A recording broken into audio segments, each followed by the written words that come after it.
guys, it's Ifter, and I'm back again with Corpse Party.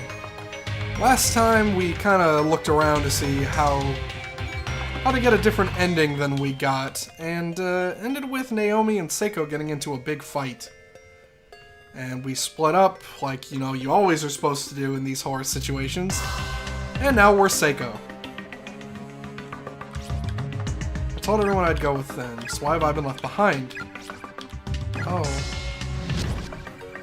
Mommy's gone. Mommy's gone. Daddy, I can't find Mommy anywhere. Uh-oh. When I'm by myself, I think of the stupidest things. I think I just heard somebody calling out.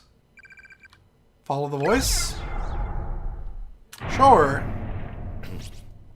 Let's do that. That was the first time, huh? The first time I ever fought with Naomi like that.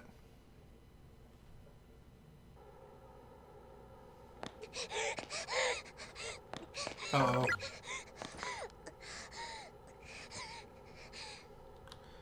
From the moment Seiko and I parted ways, the fear I'd been harboring since I got here just kept growing stronger and stronger.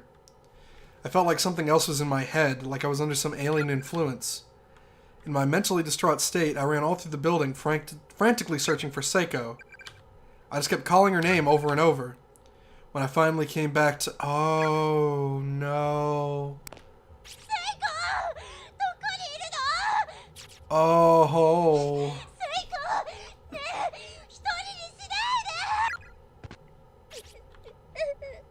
So this is what happened in between the infirmary. Okay, so we just missed this part when we did it the other way. Seiko? Is that you?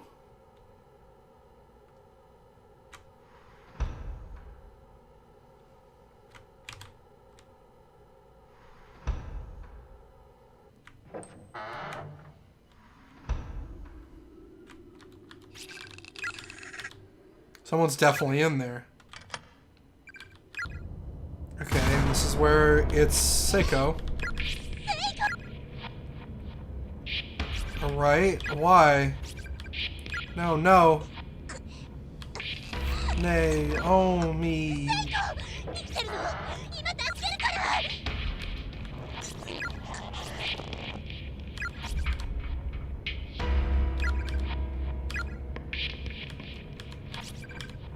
I have to. Her neck. No, that's just making it worse. I need a platform, something for her to stand on.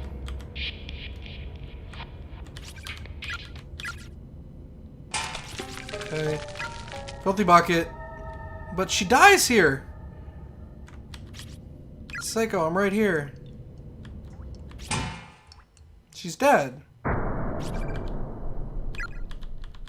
So this is no different. I'm confused. No, okay. The children show up. Yeah. Say something. Seiko. I want to apologize to you for what I said. Up until just a few hours before, I was laughing and playing in school with my best friend. Now here she was, right in front of my eyes, lifeless, hanging from a noose. How could I possibly accept that as reality? I can't believe this is real. I refuse to accept it. This can't happen. Pretty sure that's not how this works. Continued in Chapter 2! We did it! Yay!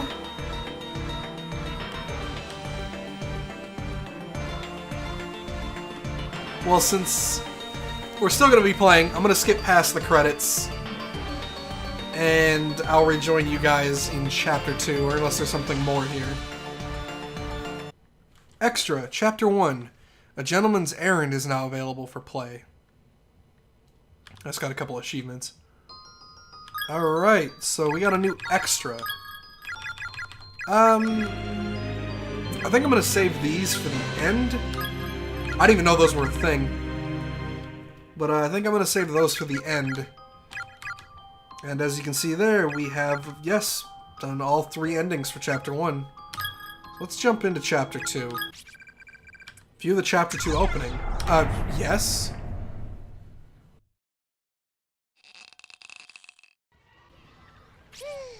Phew! That should just about do it. I hate being in charge of the gym equipment. All because of that stupid co-ed meet in 2 days. Why can't the boys class rep take care of the grunt work? Yeah. Freaking Kishinuma.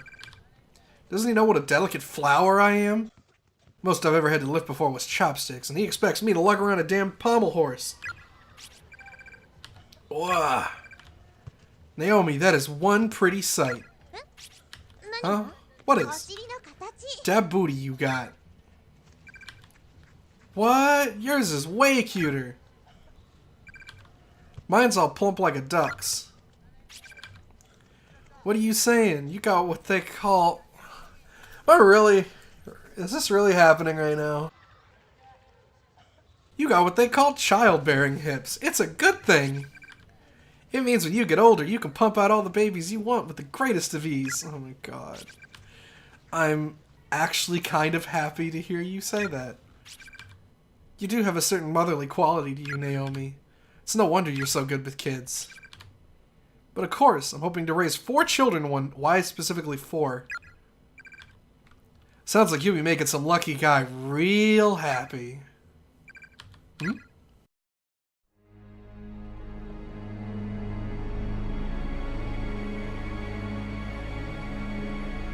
What? Oh, yeah, right. Back to Nightmare. No. No! Aw. No. So, I guess we couldn't save Seiko. I was hoping our actions there would kind of have some sort of effect, but... Oh, it's the teacher! Wasn't that Nakashima's voice? She was screaming. What do I do? I can't let anything happen to my students.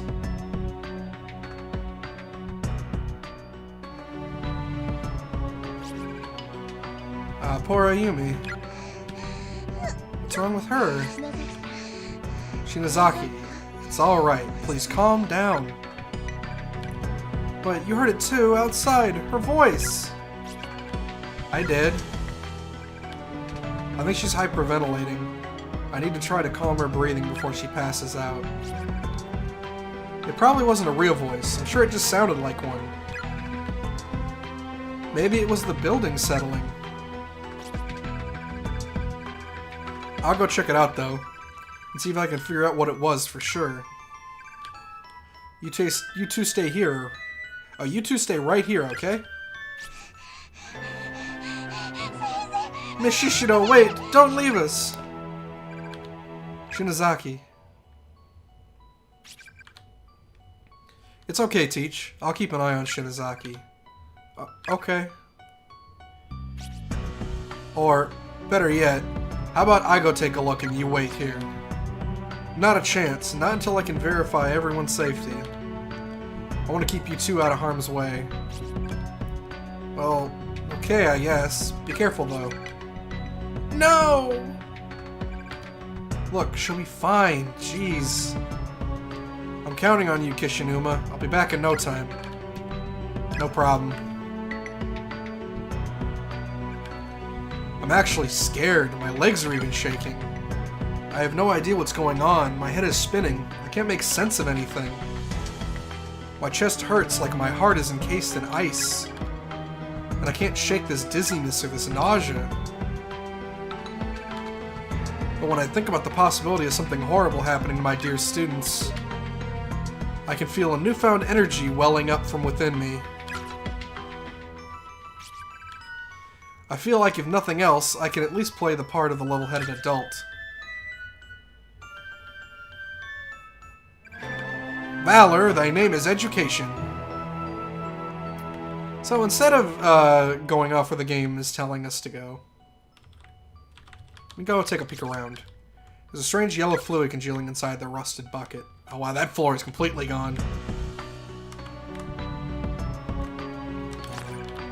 Something here. Crystal shining with a faint purple glow is nestled among the debris. Take it? Sure. Acquired a power stone. What? Protects its bearer from harm. Miss Yui? I think that really was a scream we heard. Did you find something? Yeah, some kind of gemstone lying on the ground. Looks like a ruby. Or no, probably an amethyst? Kishinuma, you can identify gemstones? No, not really. Shinizaki's the one to ask for that kind of stuff. Is that so? Well, then maybe I should give it to her. Let's give it to Shinizaki. I guess now is probably not the best time for that. Will you take it and give it to her once she's calmed down a bit? It might make her feel a little better. No problem. Hand it over the power stone. I mean, I probably could have used that, but we don't want to be selfish, right? Right? I probably made a big mistake. One of the Soshi and the other's a safe. They are, I'm sure of it. The shelves are filled to overflowing with long black hairs. Gross. The door is nailed shut and the nails are hammered in tight. It's not going to open through any normal means. Fair enough.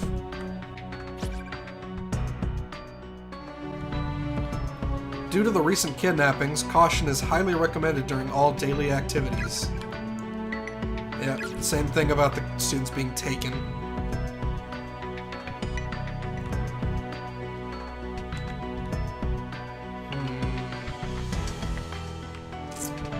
Another thing, huh? It's a key, isn't it? The label on the key reads 3A. Take it. Sure. We're getting a lot of things quickly here. No teachers allowed on the 3rd floor. That seems a little bit on the nose. Since we are playing a teacher. Return home immediately. Those who remain here will go hungry and die of starvation. That reminds me, poor Monet's all alone. He must be one hungry kitty by now. She has a cat. Classroom 2A, the door is fixed to the wall like a model. Well, it's open on this side.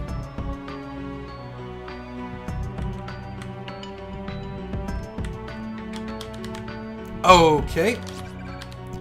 Disturbingly large amount of human hair is crammed into the cabinet, filling each shelf to overflowing.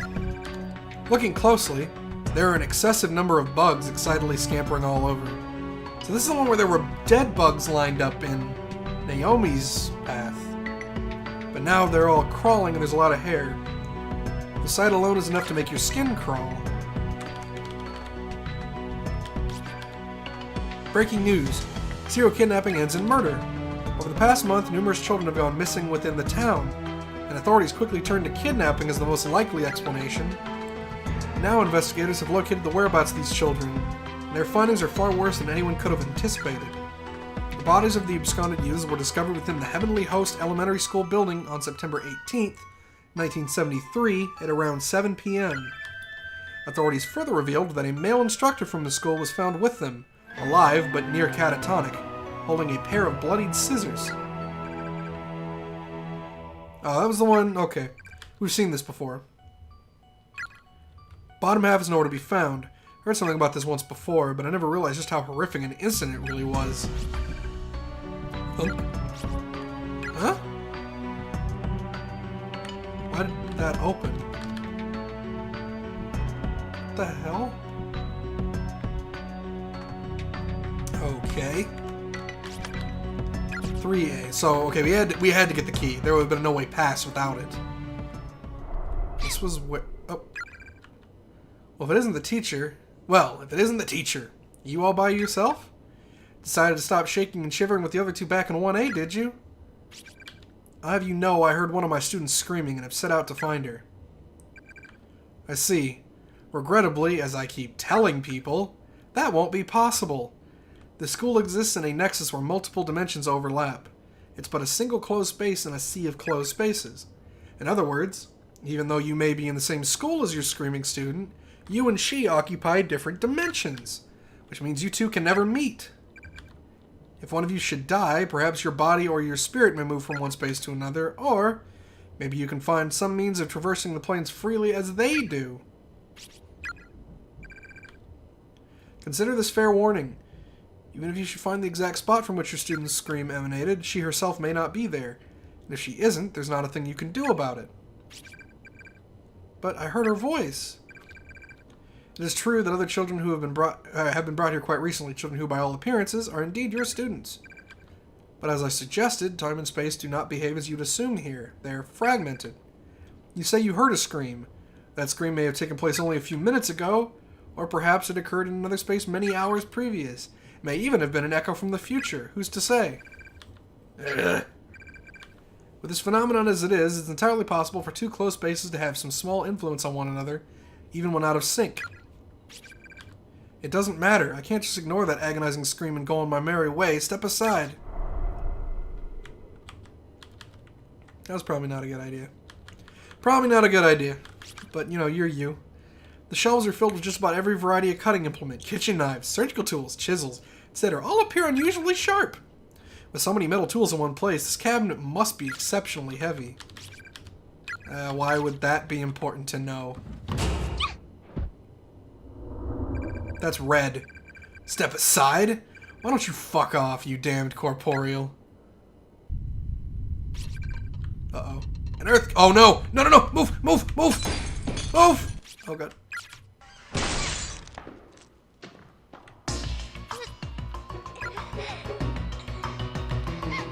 In all the world, the most vile, untrustworthy individuals of them all are you school teachers. All you care about is your own well-being. You're not worried about your students. You're just worried about being held responsible if something should happen to them. This really, really hurts. You're all the same, every last one of you, and I won't be taken in by your lies anymore. Taken in? When you see a problem among your kids, you just keep your distance.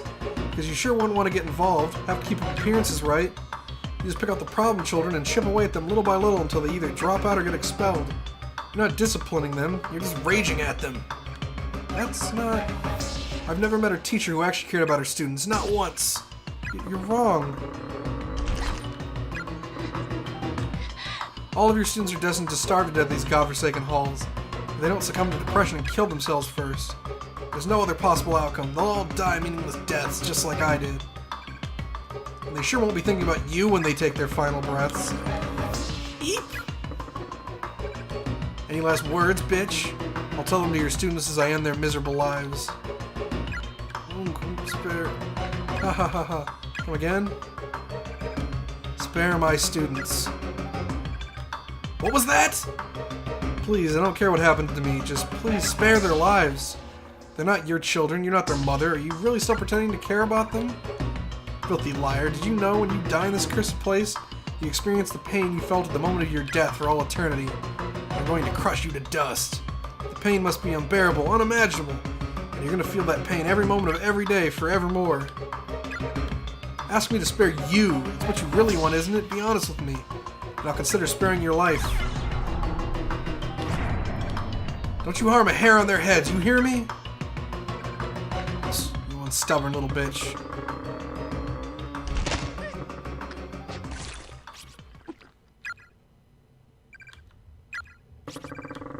This is excruciating. I think my ribcage is broken. Feels like someone's pushing this cabinet down on top of me with superhuman force. I'm losing consciousness. Ha ha ha, does it hurt? Oh, poor baby. Your corpse will look just like a dead frog on the side of the road. Everybody. Live. I love you all. Wow. Wow. I think that's my first game over. Oh, meanwhile...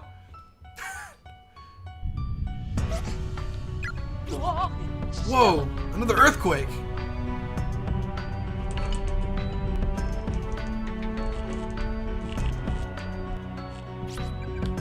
I think it's over. What's wrong? I just got a really bad feeling. We gotta go search for Miss Shishido. What if she comes back while we're gone and we miss each other along the way? We're going! Ah, alright already. But if we don't have any luck finding her, let's make sure we come back to this room, okay? How about we leave her a note? Shinozaki, do you have anything I could write with? Got a pen? But no paper, huh? Well, there's always the teacher's desk. Ms. Yui, we've gone to find you. If we pass each other and you see this message, wait right here. We'll be back. How's that? Blunt. And kind of sloppy. It's your fault we have to leave her a message at all, you know. But she might be in trouble. Okay, just don't cry. We'll find her. Well, you might. You might find her. You're not gonna want to. I don't know if I did that wrong. But now we are, oh. I don't know what that was. I think that was just... Does it happen every time you go through a thing? I don't think I... Yeah, okay. It's just skipping his animation. I'm gonna stop pressing X, though. So now we're Yoshiki and Ayumi. Wait, what? Okay, so they're now in another dimension. Alright. We should have that Power Stone. We do! Oh, fuck. I just realized if Miss Yui had had the Power Stone, she probably would not have died.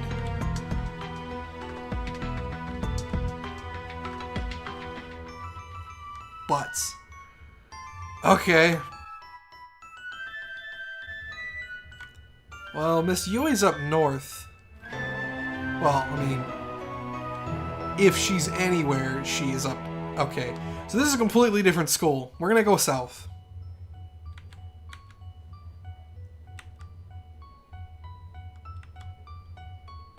Let's check what's down here.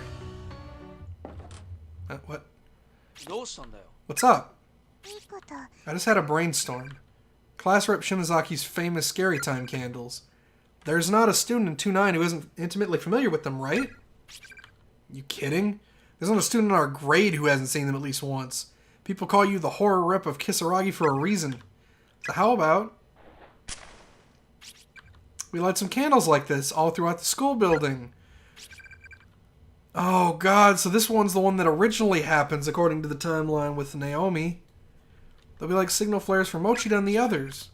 Let's let them know that you and me and Miss Shishido are all here with them, safe and sound. Yeah, I guess. Seems more like she's just trying to reassure herself that she's okay. But if it makes her feel better... Come on, let's go. Okay. So with that little tidbit, I think I am out of time here. So I guess I'll definitely be going back at some point to see what happens if Miss Yui keeps the Power Stone. Because, well, I feel like she wouldn't die then, but then these guys wouldn't have it. So I don't know how that has... I'm sure there's tons of repercussions here. But yeah, that's it for this time. So until next time. Thanks for watching, everyone. If you liked this video, please click the like button down below. And if you want to see more of these videos, I'd really appreciate you clicking that subscribe button. I upload every Monday, Tuesday, Wednesday, Thursday, Friday, so if you want to see more videos, check then. I also have a Twitter if you'd like to follow me there, and a Twitch, and my Steam is also located down below. Share me with friends and family if you guys can. I'd really appreciate it. I hope to see you all for the next video. See you then.